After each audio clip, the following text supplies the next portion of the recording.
कैसे हो आप सब। ऑलरेडी हम लोग आपको बता चुके हैं हम यहाँ पर किस लिए है। सो बिना टाइम वेस्ट किए हम लोग अभी आगे बढ़ेंगे क्योंकि सिलेबस बहुत बड़ा है। एमबीबीएस मतलब बहुत बड़ा सिलेबस।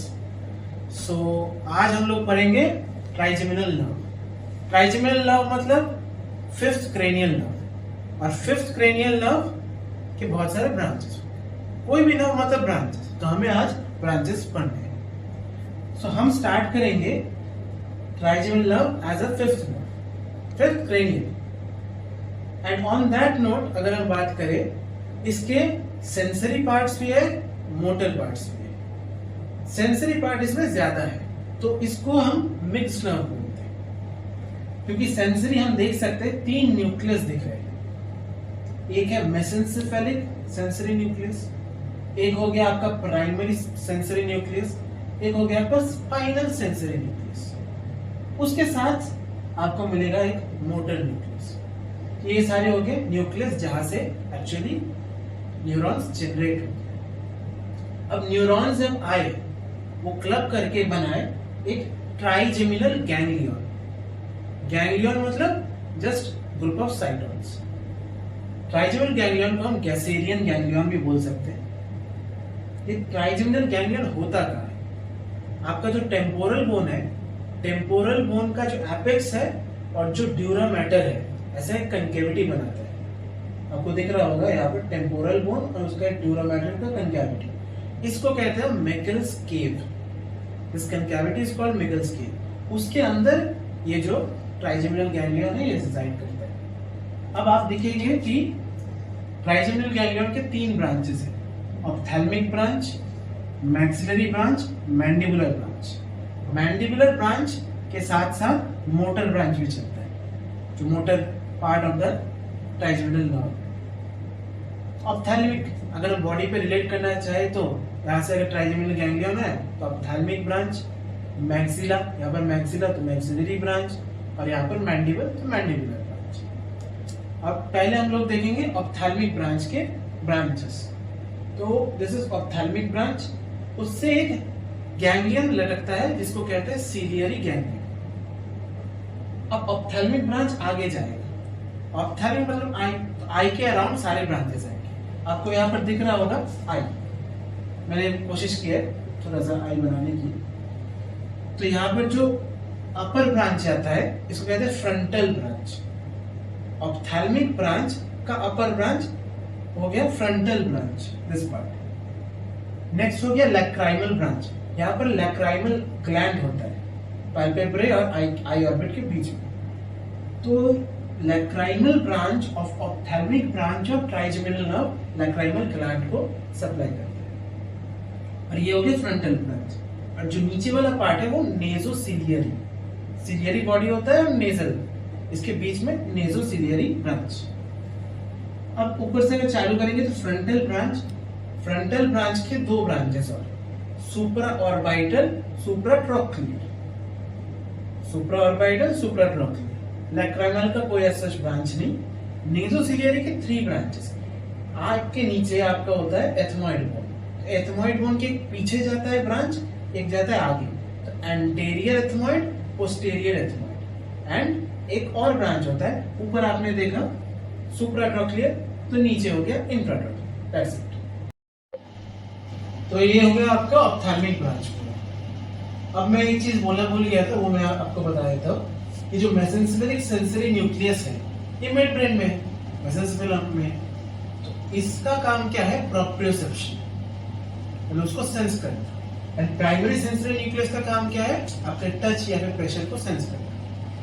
और स्पाइनल सेंसरी न्यूक्लियस जो है इसका काम है आपके एक्सट्रीमिटीज, जो पेन है, टेम्परेचर है, उसको सेंस करना। बट स्पाइनल सेंसरी न्यूक्लियस के भी 3 पार्ट्स हैं। ये न्यूक्लियस है तो उसका सब पार्ट हो गया सब न्यूक्लियस। तो सब न्यूक्लियस ओरैलिस। सब न्यूक्लियस ओरैलिस क्या करता है? जब आपका फाइन टच होता है तो फाइन टैक्टाइल सेंस होता है, उसको सेंस करता है। जो सब न्यूक्लियस इंटरपोलैरिस होता है वो आपके टैक्टाइल सेंस को तो करता ही है सेंस, उसके साथ साथ जो दांतों में पेन होता है, डेंटल पेन को भी आपको सेंस करेगा। और जो थर्ड पार्ट होता है सब न्यूक्लियस कॉर्डालिस, ये क्या करता है? आपका थर्मो रिसेप्शन, जो भी टेम्परेचर होगा उसको सेंस करता है। तो अभी हम लोग मूव करेंगे इनटू मैक्सिलरी नर्व। तो हमने देख लिया ऑप्थेल्मिक ब्रांच, मैंडिबुलर ब्रांच इसके बाद देखेंगे। अभी हम लोग देखेंगे मैक्सिलरी ब्रांच। जो ट्राइजेमिनल गैंग्लियन से जो मैक्सिलरी नर्व आया, वो उसके मेनली दो ब्रांचेस होते हैं। एक तो हो गया आपका जाइगोमैटिको टेम्पोरल नर्व, जो कि आगे जाके आपका जाइगोमैटिक नर्व देगा, तो zygomatic branch of the trigeminal nerve देगा and temporal branch of the zygomatic nerve देगा। क्योंकि हम लोग फेशियल नर्व में भी हम लोग इसके ब्रांच देखेंगे, तो इसीलिए ट्राइजेमिनल नर्व के ब्रांचेस को स्पेसिफिकली मेंशन करना जरूरी है। तो जाइगोमैटिक और temporal nerve, zygomatic branch and temporal branch. On the other side ये कुछ anterior, posterior and middle fibres देगा, जो बनाएगा सुपेरियर एल्वियोलर प्लेक्सस। यहाँ पर हमारा पैरोटिड ग्लैंड है, तो उसके अंदर कुछ एल्वियोली है, तो उसका हो गया सुपेरियर एल्वियोलर प्लेक्सस। उसके ठीक नीचे हमारा मैंडिबल में दांत है, तो उसके लिए superior dental plexus. Very easy, superior alveolar plexus, superior dental plexus एक ब्रांच हो गया। और दूसरा ब्रांच क्या गया? जाइगोमैटिक और temporal, zygomatic branch and temporal branch. और मैक्सिलरी नर्व इसको डिवाइड करने से ठीक पहले क्या करता है, एक गैंग्लियन के साथ कनेक्टेड रहता है, जिसको कहते हैं टेरिगोपैलेटाइन गैंग्लियन। टेरिगॉइड मसल होता है यहाँ पर और पैलेटाइन बोन, तो उसके बीच में जो होता है वो होता है टेरिगोपैलेटाइन गैंग्लियन। इसको गैंग्लियन ऑफ हे फीवर भी बोलते हैं। अब ये जो टेरिगोपैलेटाइन गैंग्लियन है, हम लोग आगे लैक्रिमल एपरेटस देखेंगे, उसके नर्व सप्लाई वगैरह में भी देखेंगे कि दो नर्व्स अलग से आते हैं, greater petrosal nerve, lesser petrosal nerve.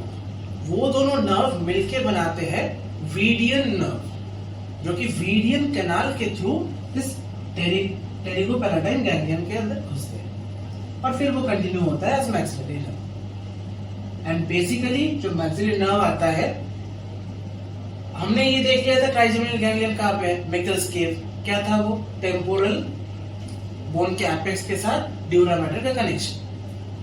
अब जब वो आगे और आएगा, कहाँ से ये सब जो ब्रांचेस है निकलेंगे, वो भी हम थोड़ा सा देख लेते हैं। ऑप्थेल्मिक ब्रांच जो था, सुप्रा ऑर्बिटल फिशर्स, वहां से आ रहा था। और ये जो मैक्सिलरी नर्व है, ये पहले आएगा फोरामेन रोटेंडम। फोरामेन रोटेंडम के साथ क्रॉस करते हुए वो फिर से क्रॉस करेगा इंफ्रा ऑर्बिटल फिशर। और ये जो मैंडिबुलर नर्व आ रहा था और मोटर नर्व आ रहा था, वो एक साथ आके फ्रॉम द फोरामेन ओवेरी, एक स्ट्रक्चर होता है, वहां से वो पास करता है। तो ये तीनों स्ट्रक्चर डिफरेंट फोरामेन से पास होके आपके कंटिन्यू होते हैं। ये हो गया आपका मैक्सिलरी नर्व कंप्लीट। अब आप लोग आगे पढ़ेंगे मैंडिबुलर नर्व, उसके ब्रांचेस। तो ये अभी हम लोग देखेंगे मैंडिबुलर नर्व का ब्रांचेस। वो जो थर्ड ब्रांच था ट्राइजेमिनल से, वो आया मैंडिबुलर नर्व। अब उससे बहुत सारे ब्रांचेस आते हैं। उसमें पहला ब्रांच जो है वो है ओटिक गैंग्लियन। ओटिक गैंग्लियन से और 3 ब्रांचेस आएंगे। जो पहला ब्रांच है टेंसर टिम्पैनी मसल को जाता है, दूसरा टेंसर वेलाई पैलेटली, तीसरा मीडियल टेरिगॉइड। फिर नीचे आएंगे, इस तरफ देता है नर्वस स्पाइनोसस, और इस साइड जाता है बकल नर्व। अब बकल नर्व की भी बहुत सारे ब्रांचेस हैं। 2 ऊपर जा रहे हैं, डीप टेम्पोरल नर्व, और नीचे मेसेट्रिक नर्व एंड लैटरल टेरिगॉइड को एक नर्व जा रहा है। मेसेट्रिक नर्व मतलब मैसेटर मसल को, एंड लैटरल टेरिगॉइड मसल को हम बोलते हैं peripheral heart of the face. जैसे यहाँ पर सोलियस मसल होता है पेरिफेरल हार्ट पैर में, वही सेम चीज होता है फेस में लैटरल टेरिगॉइड। अब आगे और जाएंगे तो यहाँ पर एक आर्टरी है, मिडल मेनिंजियल आर्टरी। जो मेनिंजेस है हमारे जो ब्रेन के लेयर्स हैं, उसका एक आर्टरी हो गया मिडल मेनिंजियल आर्टरी। उसको सराउंड करते हुए एक ब्रांच आएगा ऑरिक्यूलो टेम्पोरल नर्व। और आगे और जाएंगे तो ये कंटिन्यूएशन है inferior alveolar nerve, but side में एक और ब्रांच आता है जिसको कहते हैं लिंगुअल नर्व। लिंगुअल मतलब टंग, तो लिंगुअल नर्व टंग को सप्लाई करेगा। वहां पर सब मैंडिबुलर गैंग्लियन भी है, मतलब सब मैंडिबुलर नर्व के 2 गैंग्लियन है। ओटिक गैंग्लियन जो कि एकदम फर्स्ट ब्रांच में आ गया, दूसरा लिंगुअल नर्व में सबमैंडिबुलर गैंग्लिया। और इसी लिंगुअल नर्व से एक साइड में एक छोटा सा ब्रांच निकलता है कॉर्डा टिम्पैनी नर्व, कॉर्डा टिम्पैनी नर्व। और ये जो इंफीरियर एल्वियोलर नर्व नीचे आ गया, ये इट गोज रेट्रोमैंडिबुलर, मतलब मैंडिबल के पीछे से जाता है। तो दो ब्रांचेस देता है, एक ऐसा ब्रांच दिया जो हम कह सकते हैं माइलोहाइड नर्व, दूसरा एक इंसिसिव ब्रांच दिया। इस ब्रांच से एक नर्व आया मेंटल नर्व, जो कि यहाँ पर जो मेंटालिस मसल होता है, सिम्फाइसिस मेंटी जानते हैं, मेंटल फोरामेन, तो ये जो मेंटालिस मसल होता है इसको मेंटल नर्व सप्लाई करता है। और यहाँ ये जो माइलोहाइड नर्व आ गया वो दो पार्ट्स में डिवाइड हो जाता है, एक तो नर्व टू माइलोहाइड मसल और दूसरा nerve to anterior belly of digastric. आगे हम लोग फेशियल नर्व में देखेंगे, जो पोस्टीरियर बेली है ऑफ डाइगैस्ट्रिक वो फेशियल नर्व देती है, और जो एंटीरियर बेली ऑफ डाइगैस्ट्रिक है वो देती है मैंडिबुलर। तो ये हो गया बेसिक एनाटॉमी का पार्ट, हमने पूरा नर्व का ब्रांचेस वगैरह देख लिया। अब हम थोड़ा सा क्लिनिकल वे में जाते हैं। थोड़ा क्लिनिकल बात करें तो एक होता है नामक फ्रेस सिंड्रोम। कभी आपने सोचा है कि मतलब अचानक खा रहे, वो बहुत स्वेटिंग होना शुरू हो गया, सलाइवा नहीं आ रहा है बट स्वेटिंग हो रहा है, तो ऐसे केस में क्या हो सकता है? मैं नहीं कह रहा हूँ कि ऐसा ही होगा, but there is a possibility कि आपको फ्रेस सिंड्रोम हो। तो what is Frey's syndrome? Frey's syndrome में क्या होता है, ये जो ऑरिकुलर टेम्पोरल नर्व हमने ब्रांच देखा, ये डैमेज हो जाता है। अलोंग विथ जब हम पढ़े कि जो स्काल्प का एक नर्व होता है ग्रेट ऑरिकुलर नर्व, जो पोस्ट ऑरिकुलर पार्ट में होता है, वो नर्व भी डैमेज हो जाता है। तो ये दो नर्व क्या करते हैं, इसका जो ऑरिकुलर टेम्पोरल का जो पैरासिम्पैथेटिक पार्ट है और जो ग्रेट ऑरिकुलर का सिम्पैथेटिक पार्ट है, ये आके ज्वाइन कर सकते हैं। तब आपका क्या होगा, सलाइवेशन नहीं होगा बट स्वेटिंग होना शुरू हो जाएगा। इसको कहते हैं फ्रेस सिंड्रोम। अब दूसरा कुछ और बात करें तो बहुत आजकल कैंसर तो बहुत कॉमन है, तो उसमें टंग कैंसर की बात करें तो टंग कैंसर में क्या होता है, लिंगुअल नर्व टंग को देता है। अब टंग कैंसर में लिंगुअल नर्व कंप्रेस हो जाता है, क्योंकि ये सेम सबमैंडिबुलर ब्रांच का ही, सबमैंडिबुलर नर्व का ही ब्रांच है। तो ये जो पेन है, जो लिंगुअल नर्व में पेन आएगा, ये क्या करेगा, आपके ईयर तक चला जाएगा। इसको referred pain to the ear बोल सकते हैं। क्यों? Through the auricular temporal. कुछ और बात करें तो जब डेंटिस्ट लोग आपका दांत निकालते हैं, जो टीथ एक्सट्रैक्शन करते हैं, उस वक्त आप लोग देखे होंगे एक इंजेक्शन के थ्रू एनेस्थीसिया देते हैं, आपका पूरा जॉ एकदम स्टिफ हो जाता है। तो वो क्या करता है, ये जो इंफीरियर एल्वियोलर नर्व है, ये जो कंटिन्यूएशन है इंफीरियर एल्वियोलर नर्व, इसमें वो लोग एनेस्थीसिया इंजेक्ट करते हैं। इसको कहते हैं इंफीरियर एल्वियोलर नर्व ब्लॉक। और अगर क्लिनिकल टेस्टिंग करना है, आजकल सेंसरी सिस्टम का बहुत लोग क्लिनिकल एग्जामिनेशन भी हम लोग करते हैं फिजियोलॉजी वगैरह में, तो हम क्या करेंगे, अपने दांतों को क्लेंच करेंगे। क्लेंचिंग टीथ मतलब ऐसा, तो ऐसा जब करेंगे तो हमारे जो मैस्टिकेशन मसल्स है ये काम में आते हैं। हमारे मैस्टिकेशन मसल्स क्या है, tensor tympani, tensor veli palatini, mylohyoid and anterior belly of digastric. याद रखना है posterior anterior belly of digastric. तो ये चार होते हैं मैस्टिकेशन मसल्स। तो अगर ऐसा क्लेंच कर रहे हैं, इसका मतलब इनको जो नर्व ब्रांचेस दे रहे हैं वो काम कर पा रहे हैं। और अगर लैटरल टेरिगॉइड और मीडियल टेरिगॉइड काम कर रहे हैं कि नहीं ये देखना है, तो हम करेंगे ऐसा साइड टू साइड। तो ये हो गया क्लिनिकल टेस्ट। तो ये हो गया हमारा सबमैंडिबुलर। तो हमने पूरा ट्राइजेमिनल कवर कर लिया। एक्चुअली हमने ऑप्थेल्मिक देख लिया, हमने मैक्सिलरी के ब्रांचेस देख लिए, हमने सबमैंडिबुलर के ब्रांचेस देख लिए, और उसके रिलेटेड जो क्लिनिकल पार्ट्स है वो भी देख लिए। सो ये हो गया आपका ट्राइजेमिनल नर्व खत्म। अभी मैंने कोशिश किया कि मैं जितना बेटर कर सकूं और आगे भी कोशिश करता रहूंगा। तो आप लोग अगर लाइक शेयर ये सब करेंगे तो अंदर से मोटिवेशन आएगा। तो एनीवेज थैंक यू, अगले दिन मिलते हैं। तो ये हो गया आपका पूरा trigeminal complete, ophthalmic branch, maxillary branch और सबमैंडिबुलर ब्रांच और उसके related clinical aspects. So on the basic note, if we are talking about the disorders or some defects in the trigeminal nerve, so we will see four main defects. First is the trigeminal neuralgia. So neuralgia means nerve pain. So that can be due to various causes. There can be some intracranial tumor which can cause pressure on the trigeminal nerve. There can be demyelination of the nerve, maybe due to multiple sclerosis or some other infections which can travel through the trigeminal nerve or through the face. So that is trigeminal neuralgia. What happens? It is almost unilateral pain on one side, loss of sensation, and you can feel some pinpointing pain, just like a needle pain. Next, you have the Fothergill's disease. Fothergill's disease is basically a variation of trigeminal pain, but there is a specific pain which is called tic doulourix. Tic doulourix means very sharp shooting pain. It is very sharp shooting like a pinpoint. So that is the classical characteristic of this disease. Even in herpes zoster, what happens? Varicella zoster is a virus we all know. So whenever herpes zoster person is infected, an entire face on one side it gets swelled up and it goes down like this. There is loss of sensation, pain on one side, as well as many permanent scars will be there, especially around the eye region.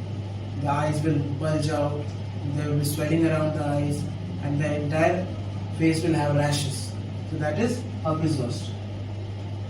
Why does it happen? Because the viral pus is coming along through the trigeminal nerve. Next, if we have Wallenberg syndrome.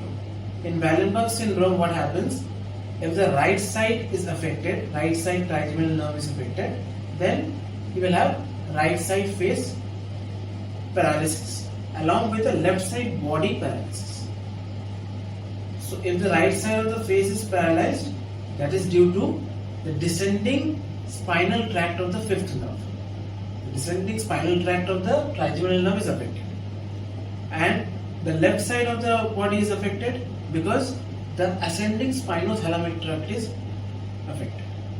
So that's why it is called Wallenberg syndrome, valvulosis of the eye, then many others, paralysis, complete paralysis, stroke-like appearance. Whenever there is a stroke, whatever features you will see them here also, because the nerve won't get the blood supply or the nutrient supply.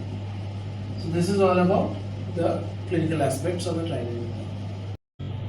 तो ऐसे ही easy explanations के साथ हम आते रहेंगे और आप लोगों का मोटिवेशन मिलेगा तो और अच्छा लगेगा. तो अभी के लिए बाय, थैंक यू. मिलते हैं कल किसी नए टॉपिक के साथ.